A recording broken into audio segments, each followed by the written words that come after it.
हरे कृष्णा. श्रीमद भगवद्गीता जशी आहे तशी, अध्याय 5. अध्यायाचं नाव आहे कर्म संन्यास योग. आपण 12वा श्लोक समजून घेत आहोत. त्याचं तात्पर्य 8व्या ओळीपासून पुढे वाचायला सुरू करणार आहोत. त्याआधी श्रील प्रभुपादांना प्रार्थना करूया. हे श्रील प्रभुपाद, आम्ही भगवद्गीता हा ग्रंथ वाचून समजून घेण्याचा प्रयत्न करीत आहोत. त्यासाठी आम्हाला आशीर्वाद द्या. धन्यवाद प्रभुपाद. अस्तित्वातील सर्व वस्तू श्रीकृष्णांच्या शक्तीमुळे निर्माण होतात आणि श्रीकृष्ण हे सर्व मंगलमय आहेत. म्हणून कृष्ण भावनाभावित कर्मे ब्रह्मस्तरावरील असतात, तसेच ती दिव्य असतात आणि त्यांना भौतिक कर्मफल नसतं. तर अस्तित्वातील सर्व वस्तू भगवान श्रीकृष्णांच्या शक्तीमुळे निर्माण होतात. तर हे तर आपण जाणलं आहे की सगळं काही भगवंतांकडूनच येतं आहे.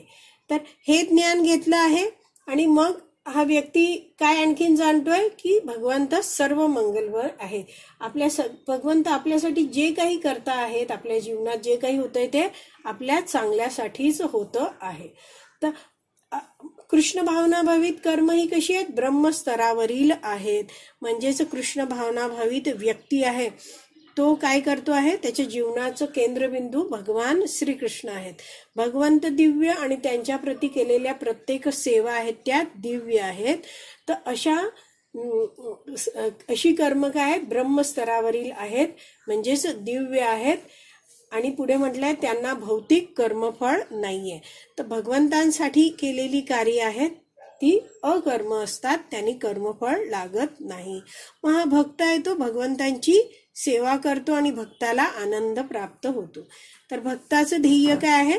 माझ्या या सेवेने भगवान श्रीकृष्ण प्रसन्न व्हायला हवेत.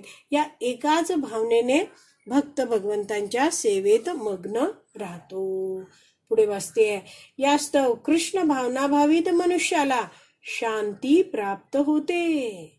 परंतु इंद्रिय तृप्ती करिता जो लाभ गणतीत गुंतलेला आहे त्याला अशी शांती प्राप्त होऊ शकत नाही.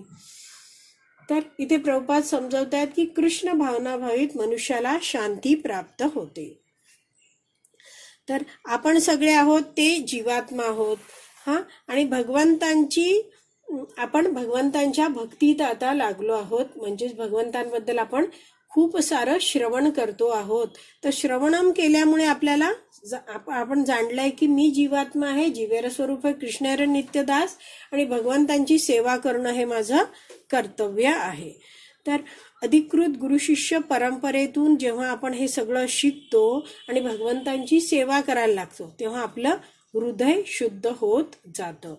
आणि श्रवणम कीर्तनम यामुळे काय होतं? म्हणजे श्रवणम म्हणजे वैदिक शास्त्राचं श्रवण करणं आणि कीर्तनम म्हणजे हरिनाम घेत राहतो. तेव्हा आपण भक्तीत या सेवा करतोय. त्यामुळे आपलं शरीर, मन, बुद्धी, इंद्रिय, धन, शक्ती सगळं काही आपण भगवंतांच्या सेवेत वापरतो. आणि भगवंतांची सेवा केल्यामुळे हा व्यक्ती आहे, तिथे म्हटलं आहे की कृष्ण भावनाभावित मनुष्याला शांती प्राप्त होते. जसा एक श्लोक आहे बघा, भुक्ती मुक्ती सिद्धी कामी सकले अशांत, कृष्ण भक्त निष्काम अतएव शांत. तर इथे कामी शब्द आहे. कामी म्हणजे कामना असणारा, इच्छा असणारा. भुक्ती कामी, मुक्ती कामी, सिद्धी कामी, सकले अशांत.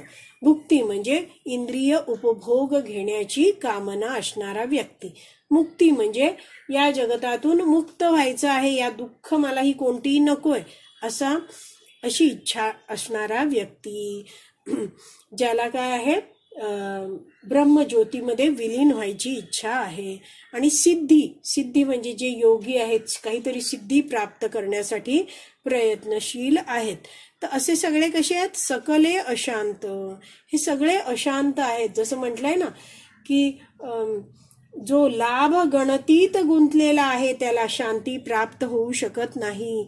मला स्वतःला हे पाहिजे ते पाहिजे अशी लाभाची गणती मोजमाप करणाऱ्या व्यक्ती शांती मिळत नाही. ते सगळे अशांत राहतात. पण कृष्ण भक्त काय आहे? कृष्ण भक्त आपल्या सगळ्या कला गुणांना भगवंतांच्या सेवेत वापरतो. त्याला स्वतःला काही नको आहे, भगवंतांच्या सेवेत तो मग्न राहतो. तर मग असा कृष्ण भक्त आहे, तो निष्काम आहे, म्हणून तो अतएव शांत राहतो. तर इथे दिलंय बघा की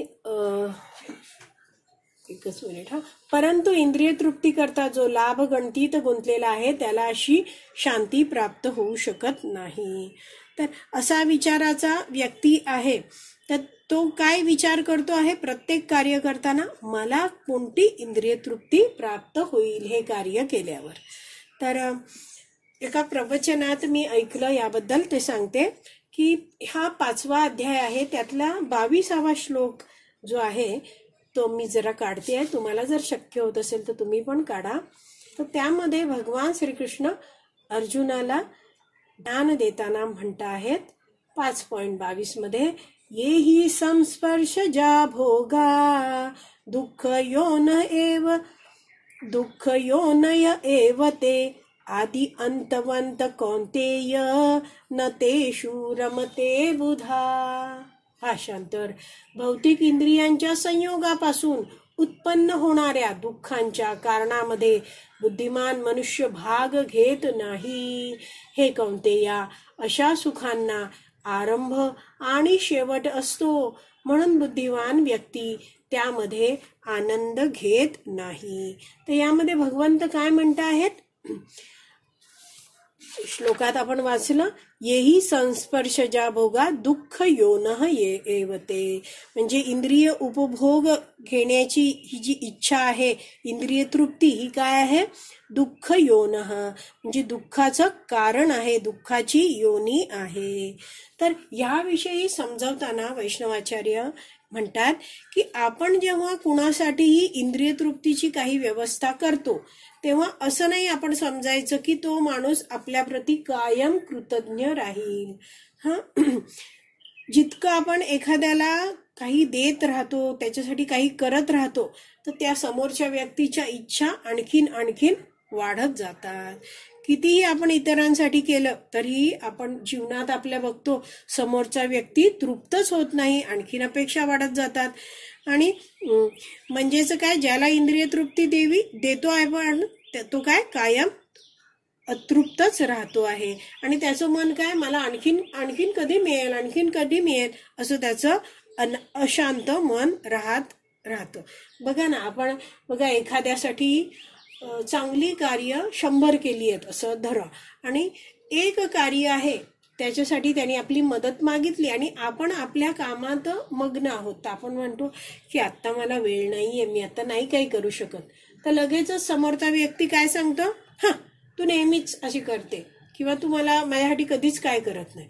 म्हणजे एवढे 100 वेळा आपण मदत केली होती ती गेली फुकट. तर असे जे व्यक्ती आहेत ते काय आहेत, सारखं त्यांना हवं असतं.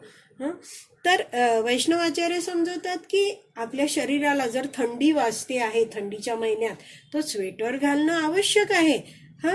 किंवा रात्री झोपताना आपली जी ब्लँकेट घेणं हे आवश्यक आहे. तर ही काही इंद्रिय तृप्ती नाहीये. पण इंद्रिय तृप्ती म्हणजे काय आहे, शारीरिक सुखावर हे स्वतःच्या माझ्या या इंद्रियांना सुख मिळण्यासाठी धडपडत राहणं, किंवा दुसऱ्या कोणाच्या इंद्रिय तृप्तीसाठी इंद्रिय भोगासाठी व्यवस्था करणं असं. पण हा 5.22 श्लोकामध्ये भगवंत म्हणतात अशी इंद्रिय भोगाची व्यवस्था म्हणजेच काय आहे, दुःख योनी, दुःखाचं कारण आहे.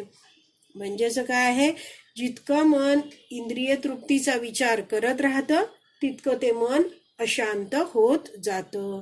तर प्रभुपाद एका प्रवचनात सांगतात की the more the mind is focus on sense gratification the more it becomes डिससॅटिस्फाईड.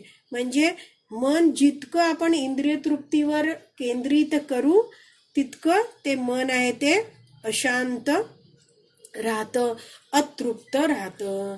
जसं ह्यासाठी उदाहरण देतात की हिरण्यकश्यपूने संपूर्ण जगताचं राज्य प्राप्त केलं आहे. देवता सुद्धा त्याला चळाचळा कापत आहेत, पण तरीही तो काय असंतुष्ट होता. का बरं असंतुष्ट होता? कारण त्याचा 5 वर्षाचा छोटा मुलगा आहे प्रल्हाद, तो त्याची आज्ञा पाळत नव्हता. जसं काय म्हणत होता हिरण्यकश्यपू की तू भगवंतांची भक्ती करू नको. पण प्रल्हाद मात्र भगवंतांची दृढतेने भक्ती करत राहिला आणि अख्खं जगताचं राज्य मिळालंय तरीही हिरण्यकशिपू आहे तो कायम असंतुष्टच राहिला. आणखीन एक उदाहरण दिलं जातं की बळी जो बळी महाराज आहे राक्षसांचा प्रमुख, त्यांच्याकडे वामनदेव आले होते. तेव्हा बळी महाराजाने विचारलं, काय देऊ, हवं ते तू माग. तेव्हा वामनदेव म्हटले की 3 पावलं मला भूमी द्या. तर वामनदेव त्यावेळी म्हणतात की जर कुणी 3 पावलं भूमीमध्ये संतुष्ट राहू शकत नसेल तर 3 लोकांचं राज्य मिळूनही मनुष्य संतुष्ट राहणार नाही. तर वामनदेवांचं म्हणणं काय होतं की मी 3 पावलात संतुष्ट आहे, पण हे बळी तू 3 लोकांचं राज्य म्हणजे खालचे 7 लोक, सप्त पाताळ, हे भूमंडळ आणि वरचे 6 उच्च लोक, या सगळ्याचं राज्य जरी तुला मिळालंय तरी तू असंतुष्ट आहे.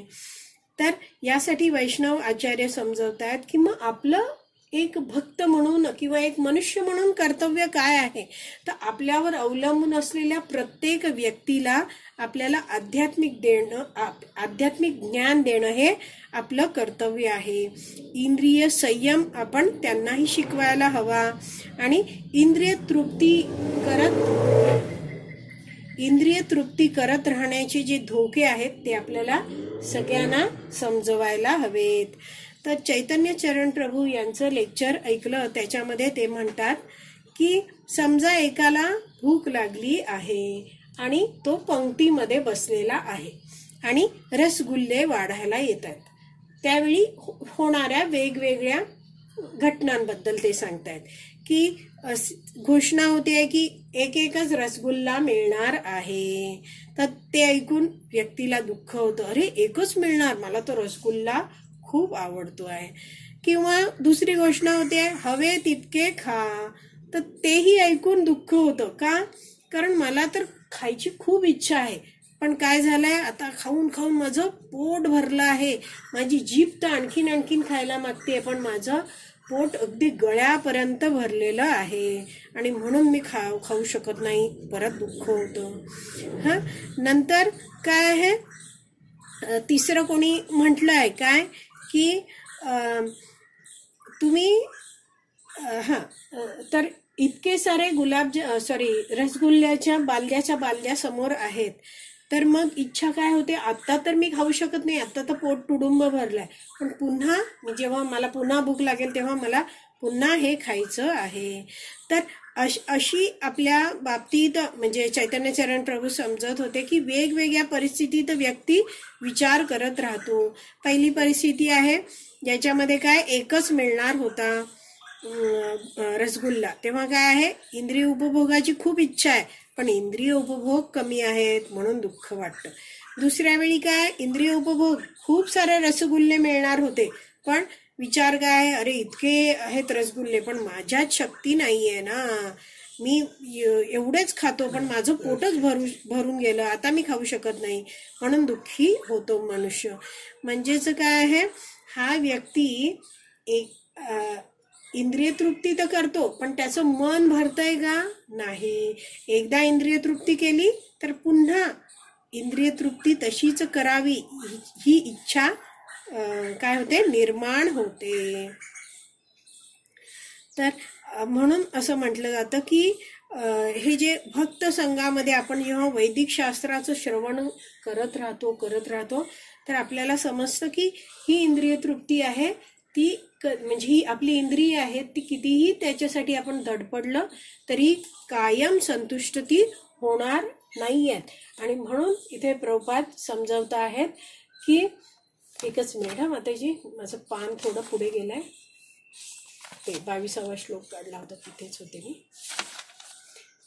तर इथे म्हणून प्रभुपाद समजवतात की परंतु इंद्रिय तृप्तीकरिता जो लाभ गणतीत गुंतला आहे की मला किती मिळेल आणखीन किती मिळेल, त्याला अशी शांती प्राप्त होऊ शकत नाही. जी भक्ताला शांती प्राप्त होते ती त्याला होऊ शकत नाही. पुढे वाचते, श्रीकृष्णांव्यतिरिक्त इतर कशाचेही अस्तित्व नाही याचा साक्षात्कार होणे हाच निर्भयता व शांतीचा स्तर आहे आणि हेच कृष्ण भावनेचे रहस्य आहे. तर भगवान श्रीकृष्णांव्यतिरिक्त इतर कशाचेही अस्तित्व नाही. म्हणजेच काय आहे, जेव्हा हा भक्त वैदिक शास्त्राचं नियमितपणे श्रवण करतो आहे तेव्हा तो जाणतोय की सगळं काही भगवंतांचंच आहे आणि म्हणून तो काय करतोय, भगवंतांसाठीच सेवा करायला लागतो, भक्तांकडून मार्गदर्शन घेतो. आणि त्याला समजतं की मला मिळालेलं सगळं शरीर, मन, बुद्धी ह्या सगळ्या वस्तू आहेत त्या सगळ्या भगवंतांकडून आल्यात आणि मला या सगळ्या वस्तू भगवंतांना द्यायच्या आहेत. तर हे काय आहे, श्रीकृष्णां व्यतिरिक्त इतर कशाचेही अस्तित्व नाही, हा त्याला साक्षात्कार होतो. तर असा साक्षात्कार झालेला हा भक्त आहे तो भगवंतांच्या सेवेत मग्न होतो आहे. तर इथे दिलाय निर्भयता. निर्भयता म्हणजे अवश्य रक्षिबे कृष्ण, माझं रक्षण भगवंत नक्की करणार, हा विश्वास, दृढ विश्वास भक्ताचा आहे. भक्त म्हणतात, राखे कृष्ण मारे के, मारे कृष्ण राखे के. जर भगवान श्रीकृष्ण रक्षण करणार असतील तर कोण मारू शकणार, आणि जर भगवान श्रीकृष्णाने ठरवलं आपल्याला मारायचं आहे तर आपलं कोण रक्षण करणार आहे. तर हा अनुभव त्याला आहे. आणि शांतीचा स्तर, तर असा भक्त आहे तो भगवंतांच्या सेवेत मग्न आहे आणि भगवंत दिव्य आहेत, अशा दिव्य भगवंतांशी जोडला गेल्यामुळे तो सुखी आणि समाधानी होतो आणि शांतीचा अनुभव घेतो. असे भक्त, कृष्ण भक्त आहेत ते निष्काम अतएव शांत. तर हेच कृष्ण भावनेचं रहस्य आहे. तर भगवान श्रीकृष्णांसाठीच सर्व कार्य करणं हेच काय आहे, आपल्याला परमशांती देणारं आहे आणि कर्मबंधनातून मुक्त करणारं आहे. तर आपला हा 12वा श्लोक वाचून पूर्ण झाला आहे. इथेच विराम देऊया. श्रीमद भगवद गीता की जय. श्रील प्रभुपाद की जय. हरी बोल.